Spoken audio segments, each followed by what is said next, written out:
Welcome to another video. This week's topic is, why are Taiji people always flying away? Or why are the so-called TaijiQuan people mostly always flying away? And why that is quite nonsense. So I saw a lot of videos where people try to explain that effect. Most of them from MMA practitioners and from practitioners from other styles where they do not have a clear view on what Tai people actually practicing. So therefore I thought maybe a good idea to give you an insight into that. And before we start, I want to point out, I am on your side. This kind of showing off is kind of nonsense. So, but first things first. Where is the whole thing coming from? So, in Taiji or in the so-called inner martial arts families, in the TaijiQuan families, we focus a lot of something called jinfa, so force practice. So, because you can already hear force practice, this gives you a wide spectrum of speculations what that could be. Not just for foreigners, but also for Chinese people.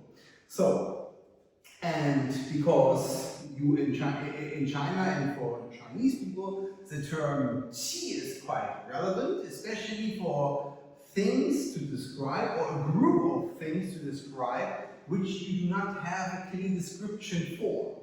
The problem comes when it meets a foreigner, a Westerner. That means it's a different kind of mystical power.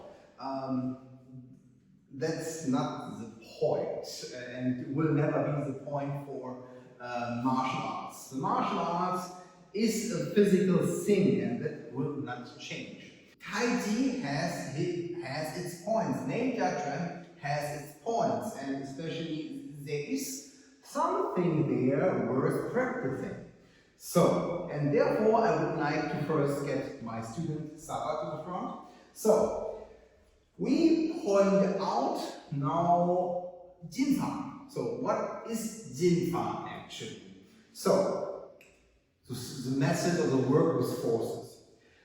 When you ask an average person, then you have like, you push against me, I push against you, and I overpower you and I push you away. So the reason why I can overpower him, one, I'm heavier than him, second, I started the thing. Therefore, I am directly in an advantage position.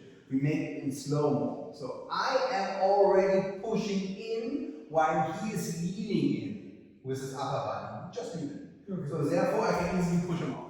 Because by launching in, he has a break where when you push like a dead stone, that maybe will work, but not against something which is actively working against you.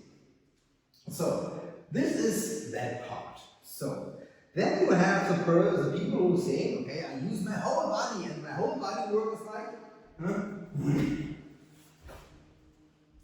you swing yourself. The thing is, if Saba adds like 2 IQ points with brain, so then it's not anymore possible. Because he intercepted that without any difficulty in skill. So, or Saba would just go away. So, then it's not working anymore. So when we talk about jinfa in Chinese martial arts, there is always a point to it which conceals what you are actually doing. So, when Saba stays in front of me, he do not see, or he cannot visualize what I'm doing. You maybe in the camera can. So, Saba is pushing, starts to push, and I give him the feeling that I'm at the same level here. So, but if I would get my foot to the front, so my lower back extends towards him. That means the angle he's pushing against changed. So this is quite obvious. I mean, not directly for the opponent, but at least for the camera. So let's go to something less obvious. So Saba is pushing, and so I do something that's called Hanchong Ba Bei. That means like empty chest, rounding back. What I'm now doing is like, the thing what I'm empty in the chest, I pull down towards my lower back. I can push him away. So I done literally the same. So I gave him something to play with and changed the angle in my back. So, and as I point here, I change these angles as strong as the effects are. So there are different kind of names for forces. Some are playing with 8 forces, some with 36, and so on. But in the end, it doesn't change. You have one cake. How many pieces you take of that cake is not that important. It's still one cake. Now, what effect does that have when he's pushing and he's flying away? No effect. That means like, so this exercise makes no sense from an application point of view. So that means when I managed him to push him away, that means I issued energy force, he issued energy force, but it didn't land anywhere. So I give you an example. So I will snack Salah now, and I will snack him hard, and he will fly a little bit away. So the reason, but the effect you have is not a big effect. So that because when I'm here punching and he's going 3 meters away, that means I lose 3 meters of power. What I want actually is when I hit him, that he is actually dropping to the front. So when I'm here, so this power goes through. So and now, why is Jinfa important? Jinfa helps you to do not collapse when you punch.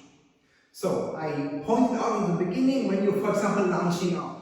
When I am launching out a punch, I land my punch, maybe the elbow will collapse, the shoulder will collapse, and then I have to continue with my weight.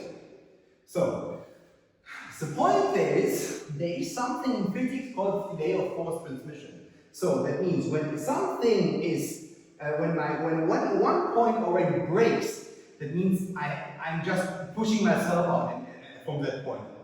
So what I want, the moment I touch here, I do not want to collapse, I want to extend. So till I'm in. That means when I am in the end punching him, so it goes through, and this is what I want.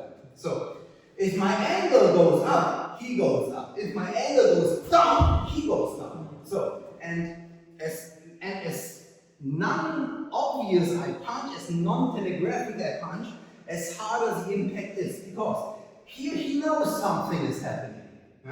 But what if I do something that he is realizing that too late? For example, dragging him in. So for the camera, the punch is not fast. For him, the punch becomes fast because I do some stuff in front of him which is getting his attention. So it's like as if you would look on a field full of horses and out of nowhere somebody smacks you in the face. So your mind is with the horses and the butterflies, but your face has a fist in it. Not a good thing. As I explained the effects with that, why do we see so many people doing that? And now you try.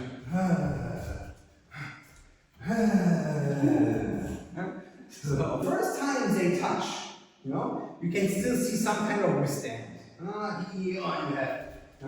The second time they touch, the students do not know what he is actually doing or trying to achieve. He is now looking out for something, for a specific energy, or what he interprets as energy. They're like, so till the point I can do whatever I want.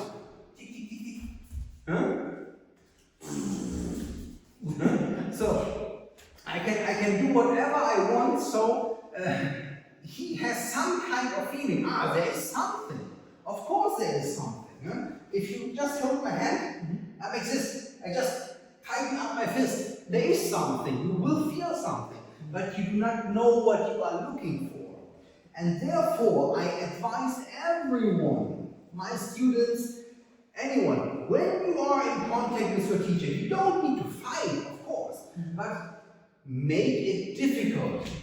Good, push, because the lower back extends. Yeah? So, but now he, as harder he makes it for me, as more he can see what he is actually looking for, or where the force or the muscle tension comes from.